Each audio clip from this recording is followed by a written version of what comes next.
اس کا عاشق۔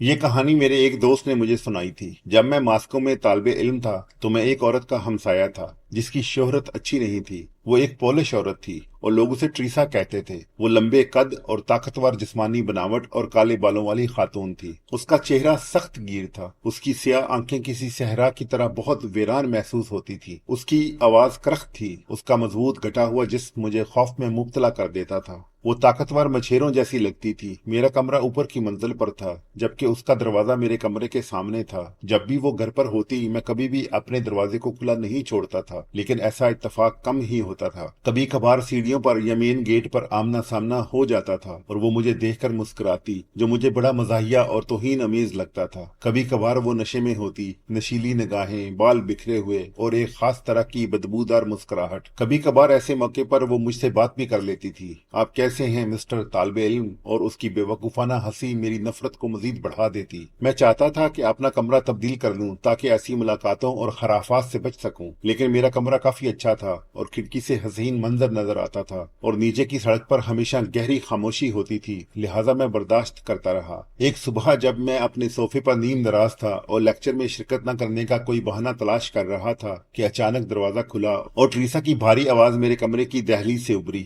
Good morning mister, آپ کی صحت کیسی ہے؟ میں نے سلام کا جواب دینے کی بجائے اس سے پوچھا، آپ کو کیا چاہیے؟ میں نے دیکھا کہ اس کا چہرہ پریشان تھا، ایسے لگتا تھا جیسے وہ کچھ کہنا چاہتی ہو۔ اس کا یہ چہرہ بہت غیر معمولی تھا، اسے ایسا پہلے کبھی نہیں دیکھا تھا۔ جناب، میں آپ سے ایک فیور مانگنا چاہتی ہوں، کیا آپ اسے مانیں گے؟ میں خاموش بیٹھا رہا اور اپنے اندر نہ جانے کیا سوچتا رہا۔ خدا کے لیے ہمت کرو نوجوان، بات یہ ہے کہ میں ایک خط بھجوانا چاہتی ہوں، اس نے منتوں بڑے نرم اور ڈرے ہوئے لہجے میں کہا۔ میں نے کچھ سوچا، پھر اٹھا اور اپنے میز پر بیٹھ گیا، ایک کاغذ لیا اور بولا، آؤ یہاں بیٹھو اور بتاؤ۔ وہ آئی، ایک کرسی پر بہت ہی محتاط انداز میں بیٹھ گئی اور مجرمانہ نظروں سے مجھے دیکھنے لگی۔ اچھا، کس کو خط لکھنا چاہتی ہو؟ وہ بولی، فلپ کو، وارسا شہر میں۔ اچھا شروع کرو۔ اس نے لکھوانا شروع کیا۔ میرے پیارے فلپ، میری جان، میرے وفادار عاشق، خدا تمہاری حفاظت کرے۔ تمہارا دل سونے کا ہے۔ تم نے اتنے عرصے سے اپنی غمزدہ فاختہ کو کوئی خط کیوں نہیں لکھا؟ میں مسکرا دیا۔ ایک غمزدہ چھوٹی سی فاختہ، 5 فٹ سے زیادہ لمبی اور پتھریلے ہاتھوں والی لڑکی خود کو فاختہ کہہ رہی تھی، لیکن میں نے اپنے آپ کو کنٹرول کرتے ہوئے پوچھا،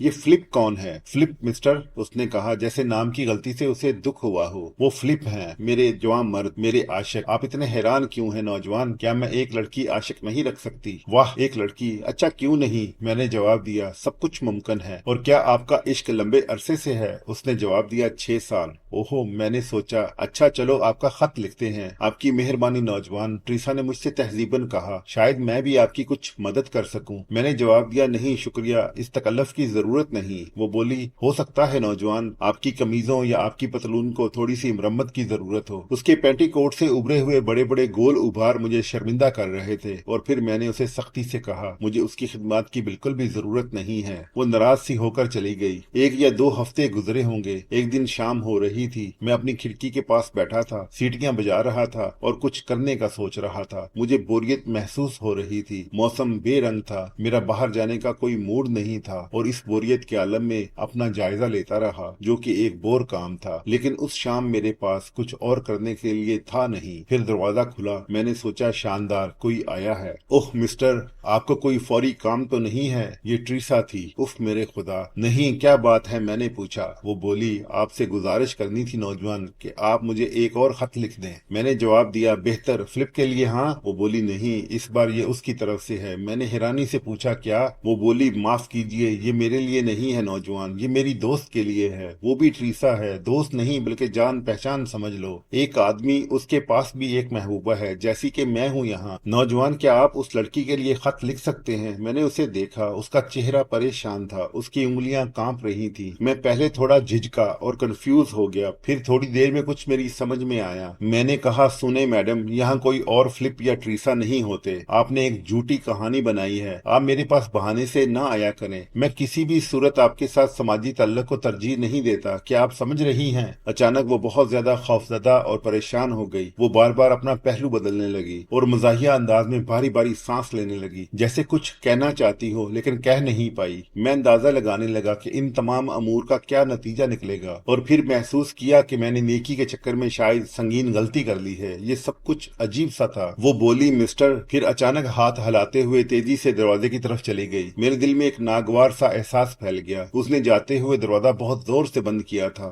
واضح تھا کہ وہ ناراض تھی۔ میں نے کچھ غور کیا اور فیصلہ کیا کہ اس کے پاس جاؤں اور اسے کمرے میں واپس آنے کی دعوت دوں تاکہ وہ جو بھی چاہتی ہو لکھ کر دے سکوں۔ پھر میں اس کے کمرے میں داخل ہوا اور دیکھا وہ ایک میز پر اپنی کونیوں کے بل بیٹھی آگے کو جھکی ہوئی تھی، اپنے ہاتھوں سے سر کو پکڑا ہوا تھا۔ میری بات سنو، میں نے کہا۔ اب جب بھی میں اپنی کہانی میں اس نقطے پر پہنچتا ہوں تو مجھے بہت بے چینی اور بے وقوفی محسوس ہوتی ہے۔ وہ اپنی سیٹ سے اچک کر میری طرف آئی، جلتی ہوئی آنکھوں کے ساتھ، اور میرے کندھوں پر ہاتھ رکھ کر اپنی بھاری آواز میں سرگوشی کرنے لگی۔ دیکھو، اب بات یہ ہے کہ کوئی فلپ نہیں ہے اور نہ ہی کوئی ٹریسا، لیکن اس کا تم سے کیا تعلق؟ کیا تمہارے لیے کاغذ پر قلم چلانا مشکل ہوتا ہے؟ اوہ، اور تم اب بھی ایک چھوٹے سے سنہرے بالوں والے بچے ہو۔ یہاں کوئی بھی نہیں ہے، نہ ہی فلپ نہ ہی ٹریسا، صرف میں ہوں اور تم ہو۔ معاف کیجئے، اس کے اس رسپانس سے مکمل طور پر حیران ہو کر میں نے پوچھا، یہ سب کیا ہے؟ تم کہتی ہو کوئی فلپ نہیں ہے، وہ بولی نہیں، اور کوئی ٹریسا بھی نہیں ہے، وہ بولی نہیں، کوئی اور ٹریسا نہیں ہے، صرف میں ہی ٹریسا ہوں۔ مجھے کچھ سمجھ نہیں آئی۔ میں نے اپنی نظریں اس پر جما دی اور یہ اندازہ لگانے کی کوشش کرنے لگا کہ ہم میں سے کون دیوانگی کی طرف رواں دواں ہے۔ وہ دوبارہ میز کی طرف گئی، کچھ تلاش کیا، میرے پاس واپس آئی اور ناراضگی کے لہجے میں بولی، اگر فلپ کے لیے لکھنا تمہارے لیے اتنا مشکل تھا تو دیکھو، یہ تمہارا لکھا خط ہے، اسے لے لو، میں کسی اور سے خط لکھوا لوں گی۔ میں نے دیکھا اس کے ہاتھ میں میرا وہ فلپ کے لیے لکھا خط تھا۔ سنو ٹریسا، اس سب کا کیا مطلب ہے؟ تمہیں کیوں دوسروں سے خط لکھوانا ہے جبکہ میں پہلے ہی لکھ چکا ہوں اور تم نے اسے بھیجا بھی نہیں؟ وہ بولی، کہاں بھیجنا ہے؟ میں نے مزاحیہ انداز میں کہا، اس فلپ کو۔ گہرے اور اداس لہجے میں وہ بولی، اس طرح کا کوئی شخص نہیں ہے۔ میں اسے بالکل نہیں سمجھا، میرے لیے کچھ اور نہیں بچا تھا کہ بولوں۔ پھر اس نے سب کی وضاحت کی۔ اس نے کہا، اب ناراض نہ ہو، ایسا کوئی شخص نہیں ہے، اور وہ اپنے بازو پھیلائے سوالیہ انداز میں کہ ایسا کوئی شخص کیوں نہیں ہے، لیکن وہ چاہتی تھی کہ ایسا کوئی ہوتا۔ کیا میں بھی عام انسان کی طرح نہیں ہوں؟ ہاں ہاں، میں جانتی ہوں، بے شک پتا ہے مجھے، میں سمجھتی ہوں، پھر بھی میں اسے خط لکھ کر کسی کو نقصان تو نہیں پہنچاتی۔ میں نے پوچھا، معاف کیجئے، کس کو؟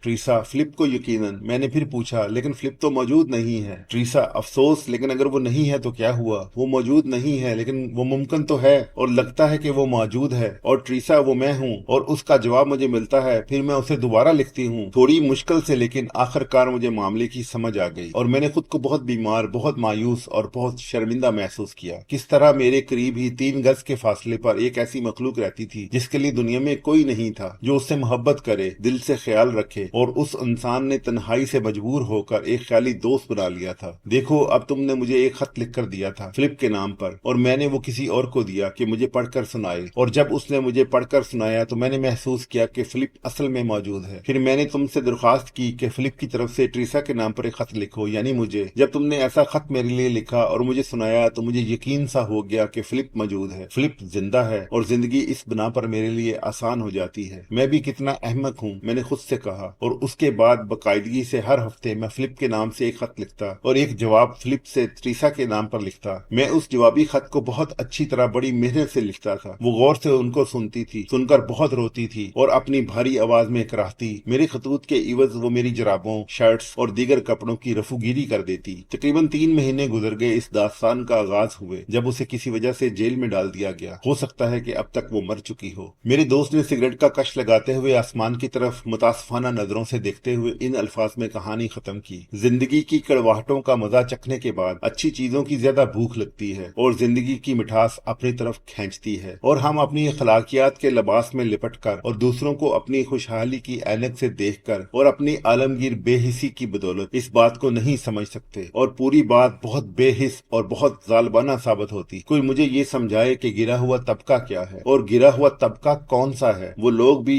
ہماری طرح ہڈیوں، گوشت پوشت، خون اور اعصاب کے مالک ہوتے ہیں۔ یار، یہ ہم جو انسانیت کی بلند و بالا باتیں کرتے ہیں جبکہ ہم مکمل طور پر حیوان بن چکے ہیں، حقیقت میں ہم بھی گرے ہوئے لوگ ہیں، اور میں سمجھتا ہوں کہ ہم خود نمائی اور اپنی فوقیت کے خوابوں کی گہری کھائی میں گر چکے ہیں، لیکن یہ سب ازل سے ہوتا آ رہا ہے، اور یہ بہت شرمندگی کی بات ہے جسے تبدیل ہونے کی ضرورت ہے، کیونکہ ہمیں آس پاس پھیلے ہوئے بے سہارا، مجبور، تنہا اور بے کس لوگوں کا خیال رکھنے کی ضرورت ہے۔